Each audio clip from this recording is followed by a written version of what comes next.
जाकर आई थी। सोचा था बंटी की नौकरी है, अच्छा घर है, जो तंगी मायके में देखी है वो ससुराल में नहीं मिलेगी। छोटा परिवार है, बंटी की 2 बहनें और माँ है, पिताजी थे नहीं। ससुराल में राज करूंगी। कुछ दिन बहुत अच्छे बीते, मगर एक दिन पता चला कि बंटी की नौकरी छूट गई। सारे सपने हवा हो गए। अब हम क्या करें बंटी, कहाँ से खर्चा चलेगा? अभी तुम्हारी 2 जवान बहनें भी कुंवारी हैं, उनकी भी शादी करनी पड़ेगी। कैसे होगा सब? क्या करूं टुनटुनी, कंपनी घाटे में चल रही थी इसलिए बंद हो गई, पर तुम चिंता मत करो, सब ठीक हो जाएगा।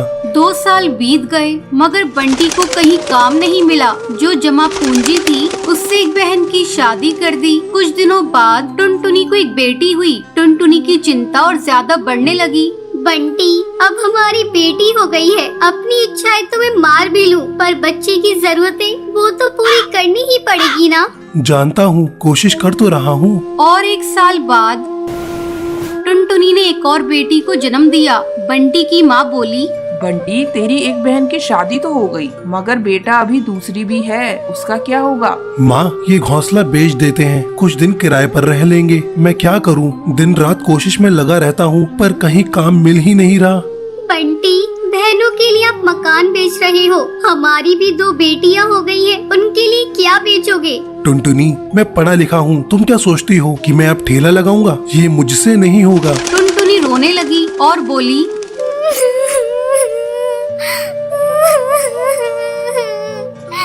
तो क्या मैं अपने बच्चों के लिए 10 रुपए के अनाज के लिए भी तरसती रहूं? दोनों बच्चियां दाने के लिए रोती रहती है, क्या पानी से उनका पेट भरती रहूं? जब तक कोई नौकरी नहीं मिलती तब तक तो कुछ कर ही सकते हो, या मुझे ही काम करना पड़ेगा? नहीं, हमारे घर की बहू बेटी बाहर काम नहीं करती। टुनटुनी बहुत दुखी रहने लगी। कुछ समय बाद घर बेचकर दूसरी बहन की शादी भी हो गई। अब तो रोज ही बंटी और टुनटुनी के बीच में लड़ाई रहने लगी। एक दिन बेरोजगारी से तंग आकर बंटी ने आत्महत्या कर ली। टुनटुनी के सारे सपने टूट गए।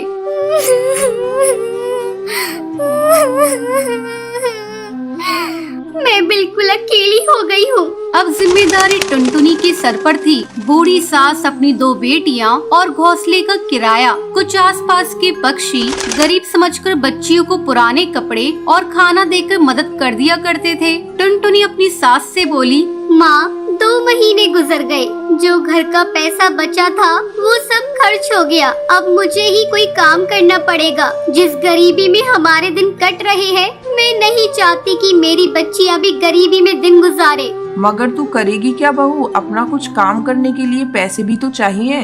कोई बात नहीं माँ, कोई तो मदद कर ही देगा। टुनटुनी ने सब रिश्तेदारों से मदद मांगी, पर किसी ने कोई मदद नहीं की। सब ये सोचते थे कि ये इतनी गरीब है, कहाँ से चुकाएगी। मायके से भी किसी तरह की कोई मदद नहीं मिली। टुनटुनी निराश हो गई और दुखी होकर रोने लगी।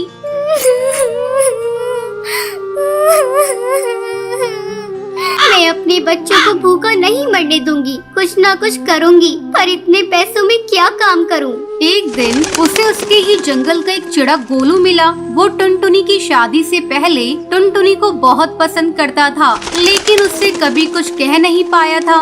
अरे टुनटुनी, कैसी हो तुम? और यहाँ कैसे? और ये क्या हाल बना रखा है तुमने अपना?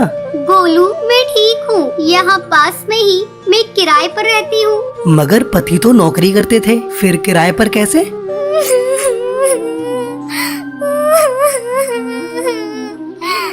मेरे पति नहीं है, नौकरी छूट गई, घर बिक गया, बहुत गरीबी में दिन गुजार रही हूँ, कोई काम भी नहीं कर पा रही हूँ। मेरे पास केवल 1000 रुपए है, उसमें मुझे घर का खर्चा भी चलाना है और किराया भी देना है। मेरी सास बुजुर्ग है और मेरी 2 बेटियाँ भी है, कोई सहारा नहीं है, सबने साथ छोड़ दिया। कैसे कर पाऊंगी इतने कम पैसों में कोई काम? इतनी चिंता मत करो टुनटुनी, तुम चलो मेरे साथ। गोलू उसे चूड़ियों की थोक रेट वाली दुकान पर ले गया। ये मेरी ही दुकान है टुनटुनी।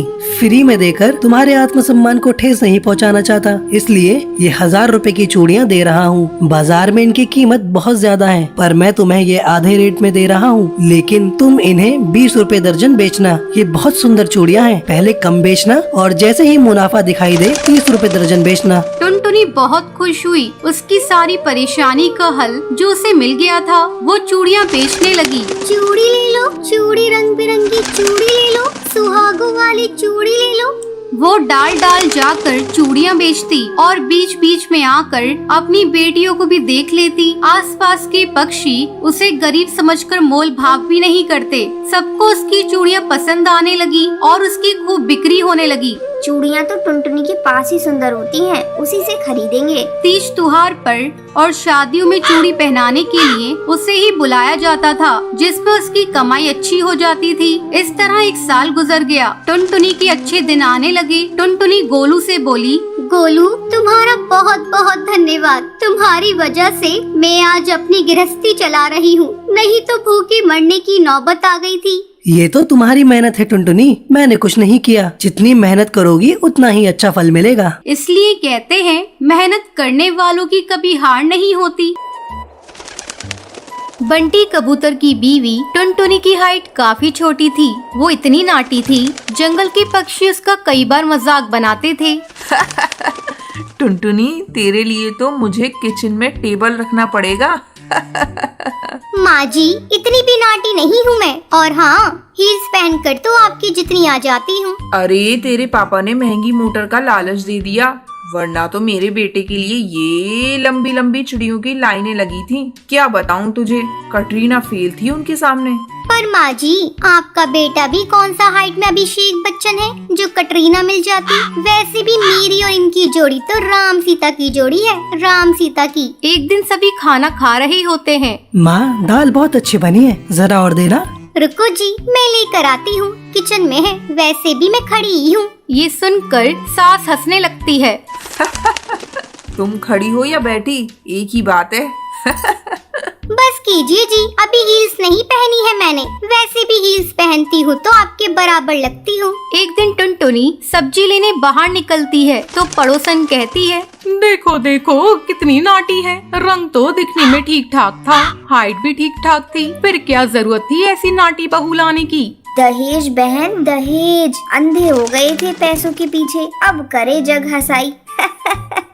दोनों की बात टुनटुनी सुन लेती है और उसे बहुत गुस्सा आ जाता है। आंटी जी, एक बात बताओ, मेरे पापा के पास पैसे हैं, उनको अच्छी लड़की की तलाश थी, ये पसंद आए और शादी हो गई, इसमें मेरा क्या कसूर, ये जो आप लोग मुझे सुना रही हैं? अरे नहीं नहीं टुनटुनी, हम तो तेरी सास की बात कर रही थी, कितनी लालची औरत है। देखिए, वो लालची नहीं है, पर उनके कुछ शौक है जो वो अपने बेटे से पूरा करवाना चाहती है, और देखा जाए तो उसमें उनकी गलती भी क्या है भला। और इन्होंने मुझसे शादी की है तो जरूर कुछ न कुछ अच्छाई नजर आई ही होगी ना। और अब ना मैं आपकी बहू हूँ और ना ही आपके रिश्तेदारों को मुझसे मिलना है। फिर ये बात समझ नहीं आई कि आप इतना परेशान क्यों हो रही हैं। ये बोलकर टुनटुनी वहाँ से निकल जाती है। टुनटुनी, चलो जल्दी से तैयार हो जाओ, हम लोगों को पार्टी में जाना है। टुनटुनी तैयार होकर पार्टी में जाती है, जहाँ बंटी का दोस्त उससे कहता है, अरे बंटी, तू कितना लकी है यार, तेरी बीवी की हाइट इतनी कम है कि तुझे बच्चे की जरूरत ही नहीं,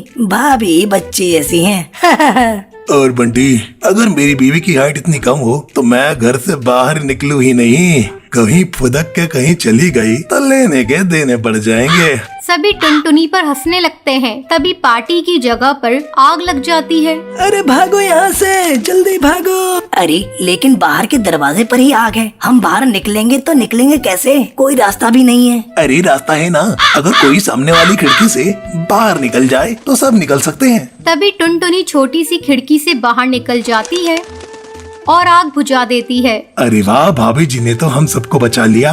वाह भाई वाह, बीवी हो तो ऐसी, अपने पति ही नहीं यहाँ मौजूद सभी की जान बचा ली है। भाई बंटी, माफ कर देना, तेरी बीवी तो सच में कमाल है। मुझे ये बात पता है और मुझे मेरी बीवी पर गर्व है। टुनटुनी मुस्कुराकर अपनी पति की तरफ देखती है। कुछ दिनों बाद टुनटुनी और उसकी सास मार्केट जाती हैं। वहाँ पर अरे भैया, ये कपड़े देना कितने का पड़ेगा?